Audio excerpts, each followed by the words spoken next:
When I transitioned from being a high school teacher to a graduate student at Purdue, as part of your graduate program, you're supposed to focus on something in addition to all the experimentation and other things you're doing, or the teaching obligations. But I had done a little bit of Raku work fresh out of college before I got my high school teaching job.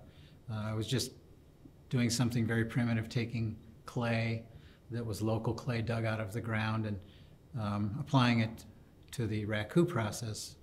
Raku is a technique that comes from Japan.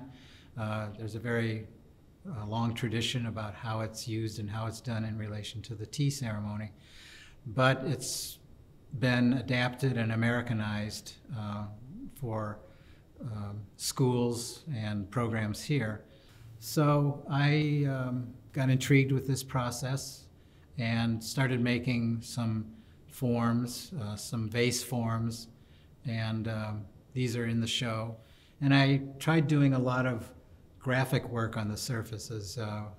The pieces have some, if you look closely, there's a lot of detail work, scoring or marks that are pressed into the clay, or little color patches. At the same time, I made, sort of in contrast to these bulbous forms that are destined for a pedestal, I wanted to make some pieces that would go on the wall. And so I used basically a pizza throwing technique. I would take a pug of clay and round it out and sort of do all this manipulation by hand. I didn't do these on the wheel. And just stretch the clay the way you stretch pizza dough. And then I would do some marks or add some pieces of clay. I would stand back and throw a chunk of clay at the form and let it sort of settle in. And then fire these pieces, the vases and the wall platters, and some other forms through the Raku process. One of the things you learn from the Raku process is there's a lot of loss. You probably, out of every 5 pieces, one it cracks in half or it breaks or blows up or something. So there's an appreciation of the pieces that do survive the fire. I do enjoy the Raku.